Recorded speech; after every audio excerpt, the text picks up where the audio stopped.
Assalamualaikum warahmatullahi wabarakatuh.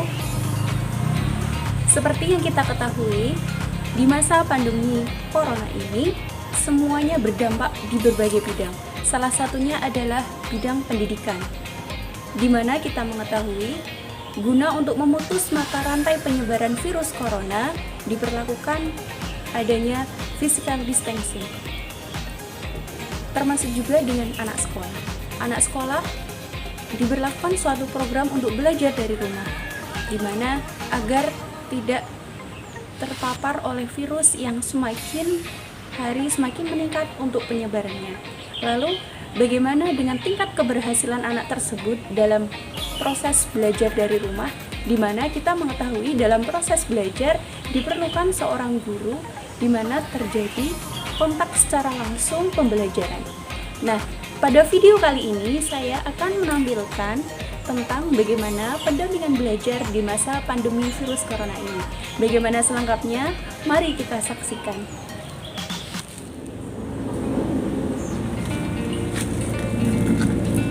Pada hari pertama ini kita sudah berada di salah satu rumah siswa yang akan kita adakan pendampingan belajar.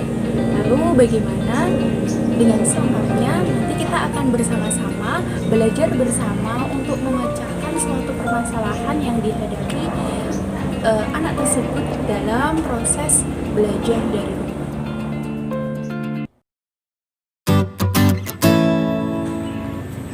Nah, kita sekarang sudah bersama dengan salah satu anak yang akan kita adakan pendampingan belajar. Apa kabar, Dek? Alhamdulillah baik. Ya, bisa perkenalkan namanya? Perkenalkan, nama saya Ida Safinusa, kelas 7 dari MTS Negeri 1 Kota Semarang. Ya. Jadi Dek, panggilannya Dek Ririn ya. Jadi Dek Ririn ini merupakan kelas 7 dari sekolah MTSN Negeri 1 Semarang. Nah, jadi gini Dek, kita sedikit berbicara ya. Selama masa pandemi corona ini kan anak-anak sekolah diminta untuk belajar dari rumah. Nah, dari Dek Ririn sendiri ada kendala nggak sih ketika belajar dari rumah gitu? Kan sangat berbeda. Menurutku lebih enak belajar di sekolah karena di sekolah juga ada guru secara langsung, nggak lewat online, jalan tugas juga ada Gitu ya. Jadi ada kendala ya pasti. Nah, pada hari pertama ini kita akan mengadakan pendampingan belajar sesuai dengan materi yang sudah dicapai oleh Dek Ririn. Nah, kebetulan pada materi hari ini ialah mata pelajaran Bahasa Indonesia untuk materi Fabel. Untuk materi Fabel sendiri, Dek Ririn tahu nggak sih Fabel itu apa? Fabel merupakan cerita tentang kehidupan binatang yang berperilaku tentang kemanusiaan. Ada lagi sepengetahuan Dek Ririn? Ya. Benar. Jadi Fabel memang hampir mirip seperti dongeng, di mana diperankan oleh hewan atau binatang, namun memiliki amanat berupa pesan moral yang disampaikan. Jadi biasanya Fabel itu terdapat beberapa unsur hampir mirip seperti dongeng ya. Jadi terdapat tema ya. Tema itu merupakan pokok suatu cerita. Yang kedua yaitu alur. Alur itu dimana proses berjalannya cerita tersebut ya. Kemudian 3, yang namanya suatu cerita pasti ada tokoh ya. Tokoh dan penokohan. Nah, perlu digarisbawahi, tokoh dan penokohan itu merupakan satu unsur kesatuan ya. Jadi tokoh itu kan pelakunya, dan sedangkan penokohan itu bagaimana perwatakan atau sifat dari tokoh tersebut. Misal dalam cerita Fabel si kancil, itu kan si kancil gimana? Lincah tapi dia licik kan? Ya, seperti itu ya. Kemudian latar. Nah, latar ini juga penting. Latar itu merupakan rangkaian di mana suatu cerita itu terjadi. Di mana tempatnya, kapan, waktunya, dan lain sebagainya. Nah, yang terakhir yang paling utama ialah amanat. Nah, amanat itu berupa suatu isi atau pesan moral yang hendak disampaikan melalui cerita tersebut kepada khalayak masyarakat luas gitu. Jadi sampai sini bisa dipahami? Bisa ya. Biasanya ini enggak ada kendala nggak ketika mempelajari tentang materi fabel ini? Biasanya sulit waktu membedakan tema sama judul sama tema. Oh gitu. Ya, jadi agak bingung ya. Ya, jadi gini. Antara tema sama judul itu memang memiliki kemiripan. Jadi kalau tema itu secara keseluruhan mencakup secara keseluruhan. Nah, kalau judul itu lebih terperinci. Misal tema tentang kependidikan. Nah, judulnya lebih kepada guruku terhormat. Jadi lebih khusus gitu. Bisa dipahami? Bisa. Ya, bisa. Gimana untuk pembelajaran kali ini? Adakah tugas atau penugasan untuk latihan? Ada. Ya, saya. Ibu kucing belang pulang dari pasar, wajahnya murung. Ibu kucing putih heran melihatnya. Kenapa murung ibu kucing belang? Cuaca kan cerah sekali. Ibu kucing belang menghela napas. Saya sedang bingung, Bu kucing putih. Malam ini saya akan memasak ayam goreng, jawabnya. Ya. Peristiwa dalam cuplikan dongeng itu terjadi di Peristiwa dalam cuplikan. Nah, berarti peristiwa itu juga sama dengan kejadian. Ya, kejadian. Nah, kejadiannya itu terjadi di mana? Gitu kan, sesuai pertanyaannya. Nah, kita kembali lagi pada teks. Coba kita tentukan, kita identifikasi mana yang termasuk tempat terjadinya peristiwa tersebut. Ya, coba bisa baca lagi ya. Ibu kucing belang pulang dari pasar. Wajahnya murung. Ibu kucing putih heran melihatnya. Kenapa murung, Bu kucing belang? Cuaca kan cerah sekali. Ibu kucing belang menghela nafas. Saya sedang bingung, Bu kucing putih. Malam ini saya akan memasak ayam goreng, jawabnya. Nah, kira-kira peristiwa itu terjadi di mana? Tadi terdapat percakapan antara ibu kucing belang dan kucing belang putih. Oh Ya, putih. ibu kucing belang dan kucing putih. Kira-kira di mana? Rumah kucing. Ya, Kan pulang benar. dari pasar. Iya, berarti pulang dari pasar kemudian menuju ke rumah atau kembali ke rumah. Berarti jawaban yang benar ialah Rumah kucing. iya, rumah kucing. Ya, sampai sini dari materi fabel yang sudah kita pelajari bersama, gimana? Ada yang masih mau ditanyakan mungkin? Enggak cukup ya? Ya, cukup. Ya. Jadi demikian pendampingan belajar pada hari pertama ini tentang materi fabel. Ya, bagaimana tentang fabel merupakan suatu dongeng yang diperankan oleh binatang yang berisi tentang pesan moral. Ya, tentang bagaimana unsur-unsurnya, yaitu sama seperti cerita-ceritanya terdapat tokoh-tokohan, tema, kemudian latar dan kemudian amanat. Sekian pendampingan belajar yang pertama ini, semoga bermanfaat.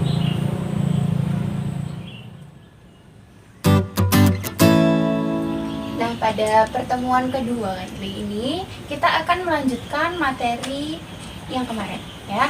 Materi kemarin kita sudah membahas tentang apa itu fabel, dan sekarang kita ke materi selanjutnya, yaitu tentang surat pribadi dan surat dinas. Yes. Ya, gimana? Masih semangat belajar? Masih. masing-masing ya, harus semangat ya. Ya. Pertama yaitu mengenal dan memahami surat ya. Jadi surat itu ada dua macam ya. Pertama surat pribadi dan surat dinas. Nah, sebelum kita menuju kepada surat pribadi dan surat dinas, sebelumnya tahu nggak surat itu apa? Tahu kamu? Surat komunikasi menggunakan suatu tulisan ya. Berisi apa? berisi berita Berita, berita informasi oh iya. Ya, benar sekali. Surat yaitu merupakan ya kalau di dalam Kamus Besar Bahasa Indonesia, surat itu merupakan secari kertas yang berisi tulisan tentang suatu informasi atau berita. Jadi tadi benar ya. Sekarang kita menuju pada apa itu ciri surat pribadi dan surat dinas. Nah, sebelumnya tahu perbedaannya nggak? Surat pribadi itu apa? Surat dinas itu apa? surat pribadi apa ya? Berarti lebih kepada pribadi gitu kan. Kalau surat dinas berarti surat yang ditujukan untuk umum, dinas atau resmi gitu ya. Ya, jadi secara singkatnya seperti itu. Jadi surat pribadi itu surat yang dibuat dan ditujukan kepada suatu pribadi atau orang tertentu gitu ya.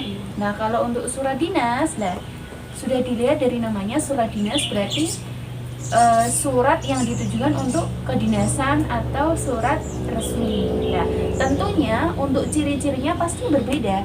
Terdapat perbedaan apa itu surat pribadi dan surat dinas. Gitu. Kalau pertama surat pribadi dulu. Kalau surat pribadi itu kan misal surat untuk ibu. Nah, pasti bahasa yang digunakan ialah bahasa yang tidak begitu baku. Resmi ya, tidak baku ya, karena lebih fleksibel. Karena apa? Lebih ke apa ya? Namanya pribadi kan tidak terikat dengan suatu bahasa yang terlalu baku gitu. Nah, kalau surat dinas sendiri gimana? Surat dinas Berarti ditulis menggunakan bahasa baku, terus memiliki iya dia sesuai ejaan ya. ejaannya. Iya. Nah, untuk ciri yang sangat membedakan jelas ya, pertama dari bahasanya tadi ya. Kalau surat pribadi itu lebih ke non formal bahasanya dan tidak begitu baku. Kalau untuk surat dinas dari segi bahasa mengikuti kaidah-kaidah bahasa ya, pasti menggunakan bahasa yang baku, bahasa resmi. Jadi ciri-ciri sudah ini ya. Bisa disebutkan nggak struktur surat dinas dan surat pribadi itu apa aja? Struktur surat dinas yang pertama kop surat, kedua nomor surat, ketiga tanggal surat, keempat lampiran, kelima perihal, keenam alamat surat, ketujuh salam pembuka, kedelapan isi surat, kesembilan paragraf, ke-10 nama dan tanda tangan pihak yang memperkuat surat, yang terakhir nama dan tanda tangan penulis surat. Ya, berarti strukturnya lebih lengkap ya Dek ya, lebih lengkap. Ada kop surat itu pasti jelas karena menunjukkan untuk instansinya. Nah, tuh. Alamat surat juga, kan? Isi suratnya juga. Begitu juga dengan di akhir penutupnya ada tanda tangan. Biasanya dibutuhkan cap ya, cap. Misal kayak surat dari kepala sekolah pasti kan ada cap ya, cap atau stempel dari sekolah tersebut ya. Sekarang surat pribadi bisa disusun nggak struktur surat pribadi seperti apa?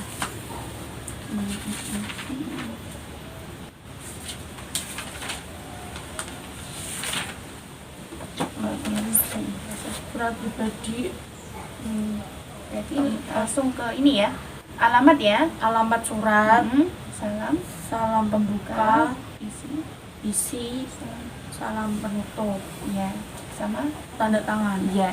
Berarti lebih simpel ya. Iya. Surat pribadi.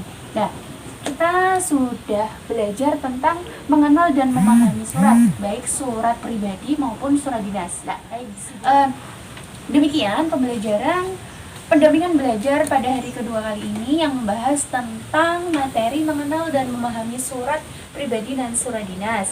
Semoga pendampingan belajar ini bermanfaat untuk adik-adik semuanya. Sekian.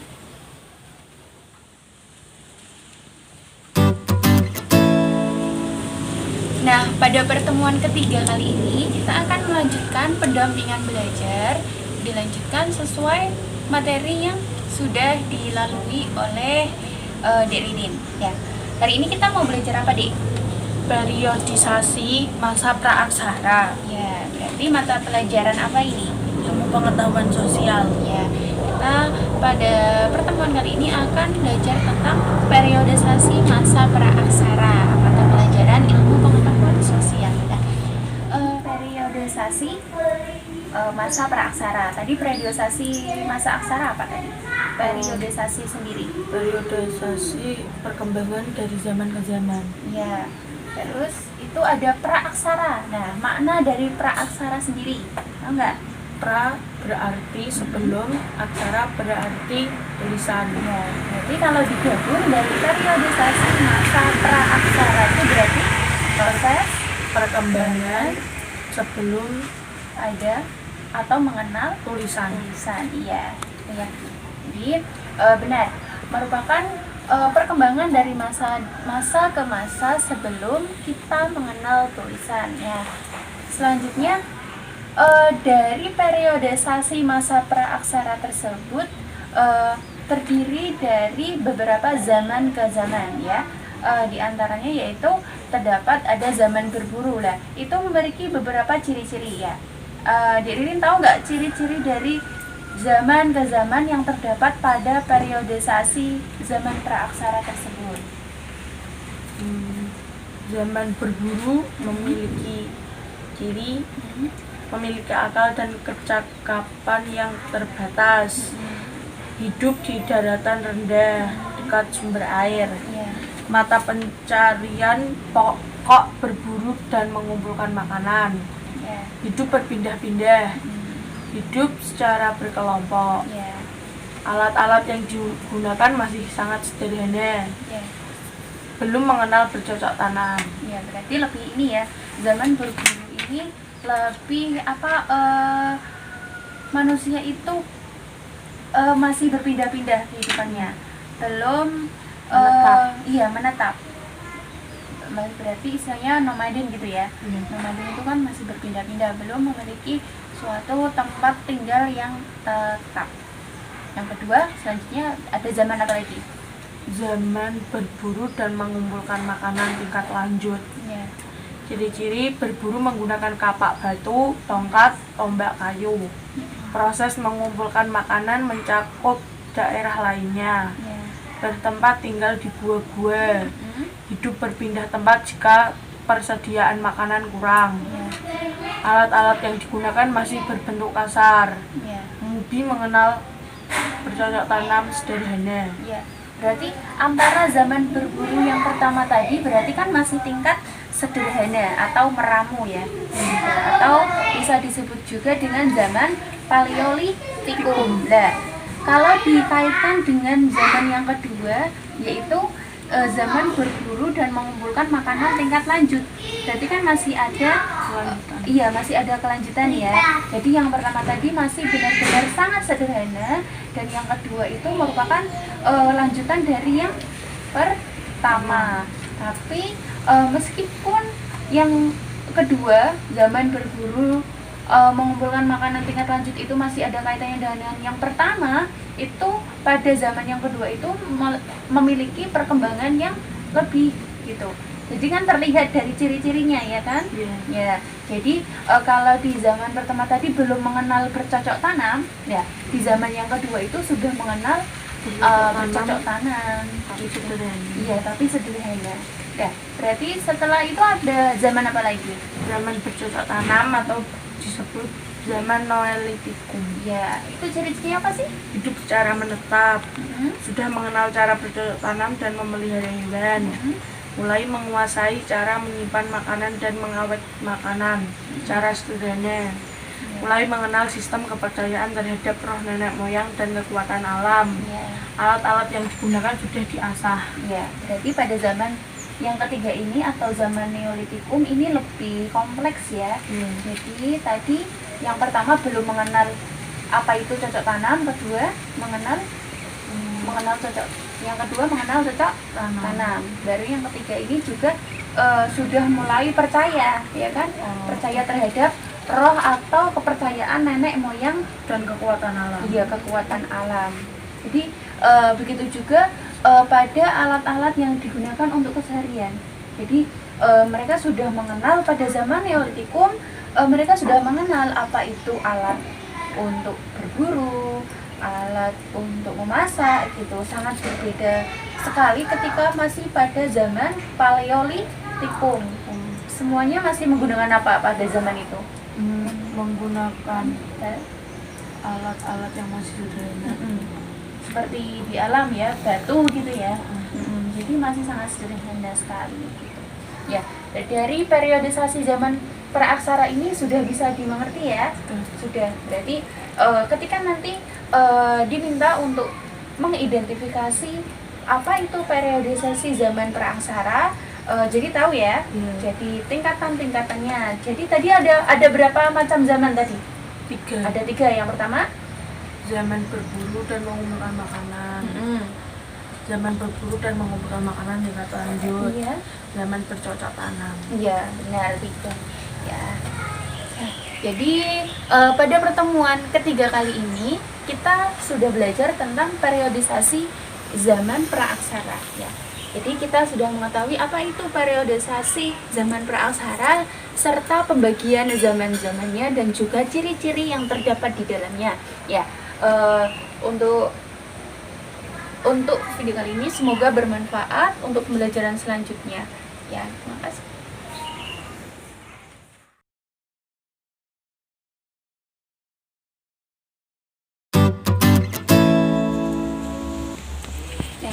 Pada pertemuan keempat kali ini, kita akan masih mengadakan pendampingan belajar seperti minggu-minggu sebelumnya ya. Pada pertemuan kali ini kita mau membahas apa, Dek? Interaksi sosial dan lembaga sosial. Ya, benar. Masih seperti minggu kemarin dalam mata pelajaran ilmu pengetahuan sosial, kali ini kita membahas tentang interaksi sosial ya. Di dalam suatu kehidupan masyarakat, terutama misal ini dalam keluarga kita, contohnya ya Dek, pasti kan tetap ada interaksi sosial, ya kan? Misal Dek Ririn dengan ibu, Dek Ririn dengan ayah, Dek Ririn atau dengan nenek, pasti terjadi interaksi sosial. Contoh kecilnya seperti itu. Nah, interaksi sosial sendiri itu apa sih? Proses yang cukup kompleks karena dilandasi oleh beberapa faktor psikologis seperti imitasi, sugesti, identifikasi, simpati, dan empati. Ya, berarti interaksi sosial itu lebih lebih sederhananya yaitu merupakan suatu hubungan timbal balik berupa aksi. Aksi saling apa ini?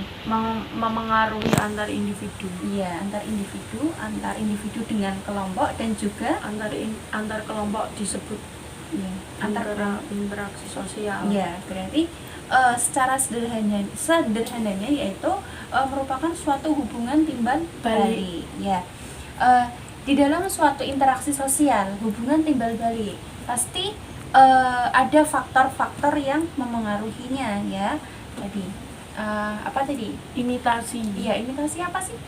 Landasan tindakan meniru orang lain. Ya. Contohnya apa? Seperti gaya bicara, tingkah laku, adat, dan kebiasaan. Ya, bisa dicontohkan nggak? Misal kayak apa? Imitasi tindakan meniru orang lain gitu. Misal mengikuti siapa gitu.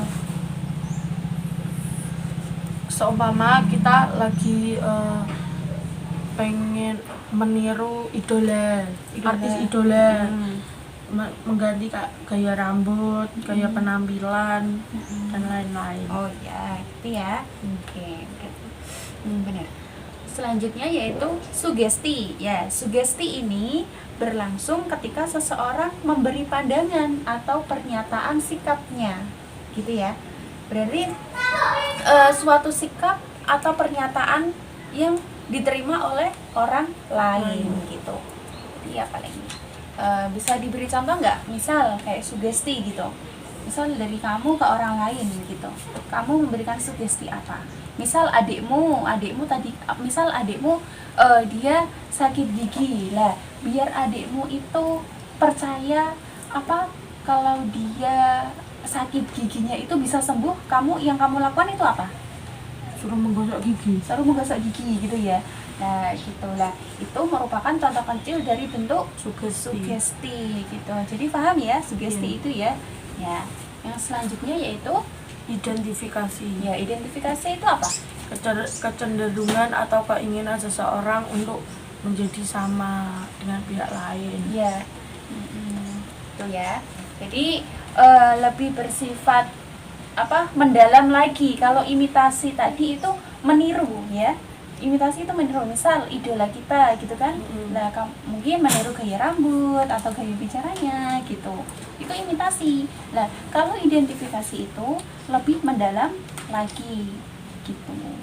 Mungkin ya tidak hanya sekadar meniru gaya rambutnya, mungkin lebih mengikuti gaya kehidupannya, mungkin sikapnya bagaimana gitu. Tentunya yang terpenting adalah kita mampu membedakan mana yang baik dan mana yang buruk gitu. Yang selanjutnya apa? Simpati. Ya, simpati itu apa? Situasi ketertarikan seseorang kepada orang lain. Ya, simpati. Contoh seperti tadi, adikmu tadi kan sakit ya. Adikmu sakit gigi. Lah, bentuk simpati yang kamu lakukan tadi apa? Memberikan nasihat. Ya, memberikan nasihat, terus selanjutnya memberikan arahan gitu. Itu ya. Ya. Yang kelima yaitu empati. Ya, empati yaitu simpati mendalam terhadap orang lain. Ya, yang dapat memengaruhi kondisi fisik dan jiwa seseorang. Ya. Jadi ini empati dan simpati juga hampir sama ya. Kalau empati lebih mendalam lagi. Sikap yang diberikan gitu kan. Gitu. Ya. Terus selanjutnya menurut Jono Soekarto ya, pendapat bahwa interaksi sosial tidak mungkin terjadi tanpa adanya dua syarat, yaitu kontak sosial dan komunikasi. Ya, benar.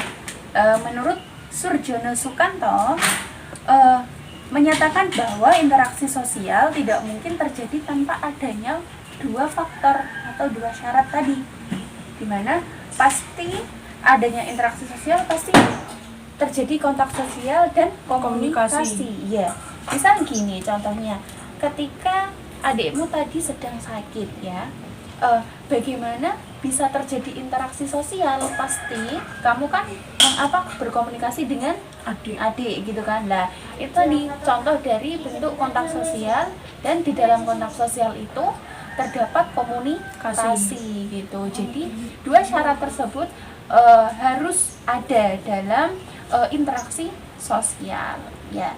Jadi menurut pendapat ahli Surjono Sukanto ini bisa dimengerti nggak? Bisa ya. Berarti kira-kira Dek Ririn bisa memberikan gambaran nggak kontrak sosial itu apa, komunikasi itu apa?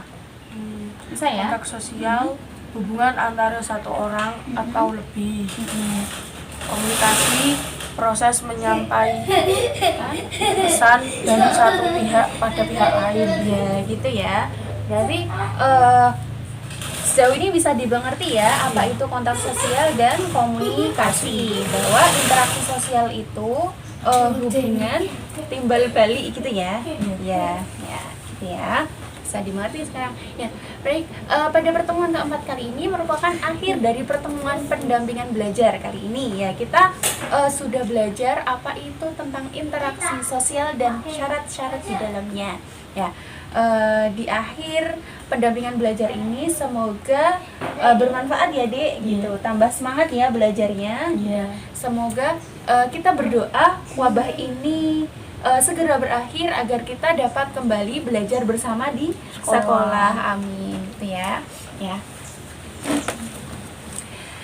Demikian, semoga bermanfaat. Mohon maaf apabila ada tutur kata yang kurang berkenan. Wabillahi taufiq wal hidayah. Wassalamualaikum warahmatullahi wabarakatuh.